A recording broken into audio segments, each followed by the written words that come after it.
الله الرحمن الرحيم إنما يريد الله ليذهب عنكم الرجس أهل البيت ويطهركم تطهيرا آمنت بالله صدق الله مولانا العظيم۔ نہایت ہی واجب الاحترام معزز سامعین اکرام، سورہ احزاب کی جو آیت مبارکہ میں نے آپ کے سامنے تلاوت کی ہے، دیکھیے اہل بیت کے بارے میں ہمارا یہ ایمان ہے کہ وہ اللہ رب العزت نے ان لوگوں کو خود چنا ہوا تھا، وہ اللہ کے برگزیدہ بندے ہیں، اور اس کے باوجود اللہ رب العزت ان کو ایک وعظ و نصیحت فرما رہے ہیں کہ اللہ یہ چاہتا ہے لِيُذْهِبَ عَنْكُمُ الرِّجْسَ، کہ وہ تم سے رجس کو دور کر دے، اہل البیت اے نبی کے گھر والوں، وَيُطَهِّرَكُمْ تَطْهِيرًا، اور تمہیں اس طرح کا پاک کر دے کہ جس کی مثال نہ ہو، جس طرح پاک کرنے کا حق ہوتا ہے۔ وہ پاک اور طیب لوگ تھے، مطہر لوگ تھے، اس کے باوجود اللہ رب العزت ان کو پاک صاف کرنے کی وعید دے رہے ہیں۔ وجہ کیا ہے کہ کل آنے والی امت کے لیے تم ایک مثالی کردار ہوگے، لوگ تمہیں دیکھ کر اپنی زندگی بسر کریں گے، اس لیے وَيُطَهِّرَكُمْ تَطْهِيرًا، تمہارے اندر کسی قسم کی کوئی چھوٹی موٹی لغزش بھی باقی نہیں ہونی چاہیے۔ جب یہ آیت مبارکہ نازل ہوئی تو حضور علیہ السلام اس وقت حضرت ام سلمہ کے گھر میں تھے۔ وہ فرماتی ہیں کہ حضور علیہ السلام نے اپنے سامنے حضرت علی اور حضرت فاطمہ کو بٹھا لیا، اپنی دونوں رانوں پہ امام حسنین کریمین کو بٹھا لیا، اور وہ طیب اور مطہر چادر جس کے بارے میں قرآن میں آتا ہے یا ایھا المدثر یا ایھا المزمل، اس چادر کو اپنے اوپر اوڑھ لیا اور اللہ سے دعا کی اللہم اہل ھذا بیتی، اے اللہ یہ میرے گھر والے ہیں، یہ میرے اہل بیت ہیں، یہ میرے جو ہیں یہ میرے ہمدرد ہیں، تو ان کو پاک کر دے، وَطَهِّرُهُمْ تَطْهِيرًا فَأَذْهِبْ عَنْهُمُ الرِّجْسَ، اے اللہ تو ان سے ہر غلاظت کو دور کر دے، وَطَهِّرُهُمْ تَطْهِيرًا، اور ان کو پاک اور صاف کر دے۔ حضرت ام سلمہ کہتی ہیں یا رسول اللہ کیا میں بھی اس چادر کے اندر آ جاؤں؟ آقا کریم نے فرمایا ام سلمہ تجھے آنے کی ضرورت نہیں، تو پہلے ہی رہنمائی کی طرف ہے، بھلائی کی طرف ہے۔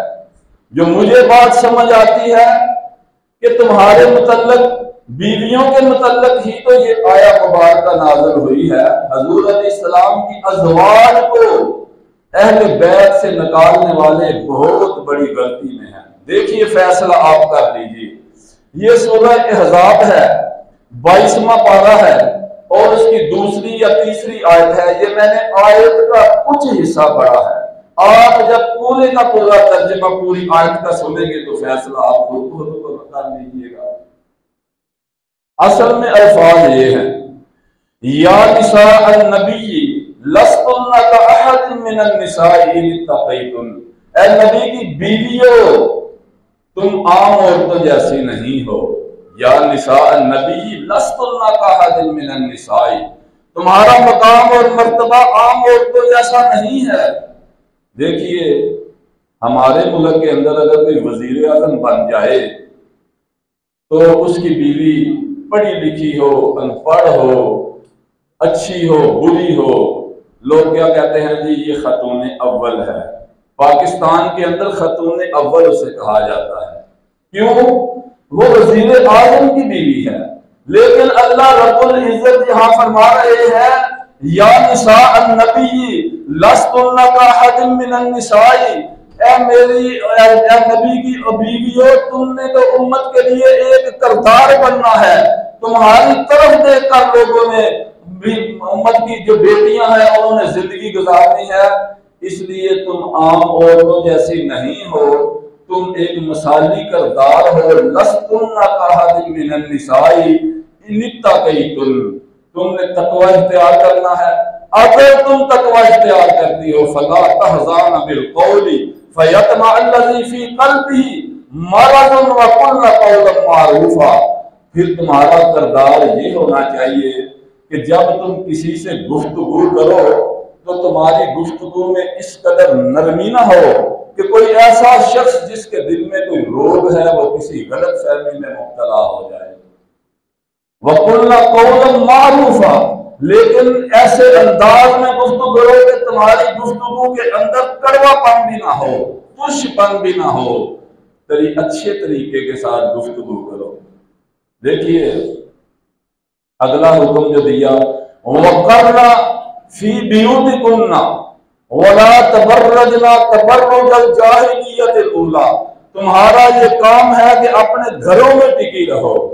یہ پیغام جو ہے بظاہر حضور علیہ السلام کی ازواج کے متعلق ہے، لیکن امت کی ساری بیٹیوں کے لیے بھی یہ حکم ہے، وَقَرْنَا فِي بِيُوتِكُنَّ وَلَا تَبَرَّجْنَا تَبَرُّجَ الْجَاهِلِيَّةِ الْأُولَىٰ۔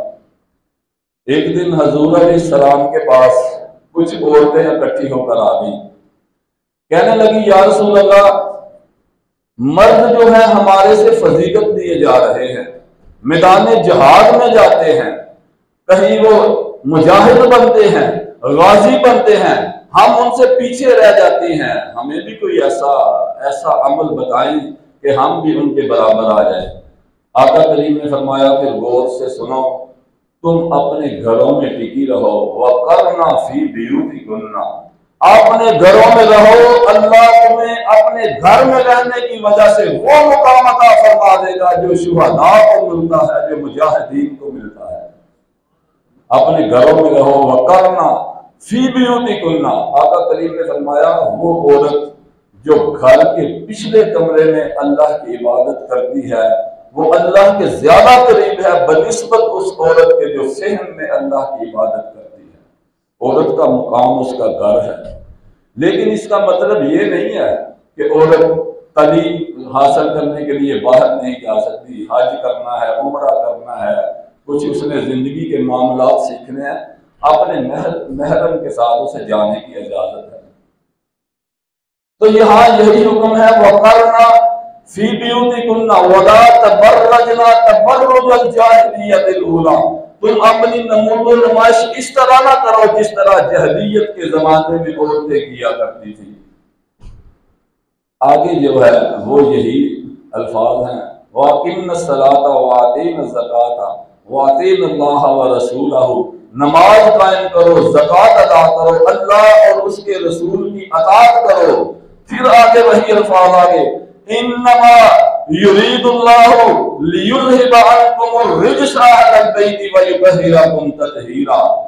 اب دیکھیے کہ کیسے حضور علیہ السلام کی جو ازواج ہیں ان کو اہل بیت سے کسی طرح بھی باہر نہیں نکالا جا سکتا۔ حضرت اکرمہ اور ابن حاتم رضی اللہ تعالیٰ عنہ فرمایا کرتے تھے کہ یہ آیتیں بالخصوص حضور علیہ السلام کی بیویوں کے متعلق ہے، اگر کسی کو اس کے بارے میں شک ہے تو ہمارے ساتھ وہ معاہدہ کر لے، مباہلہ کر لے۔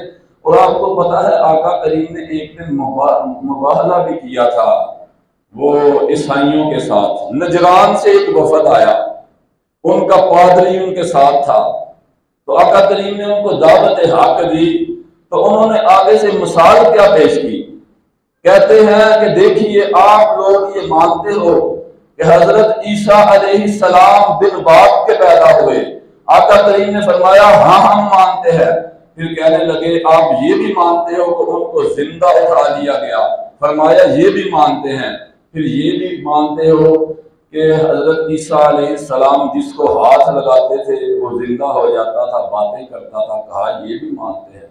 کہا خود بتاؤ کہ یہ خوبیاں کسی بشر کے اندر ہو سکتی ہیں؟ ہم کیوں نہ عیسیٰ کو خدا مانیں؟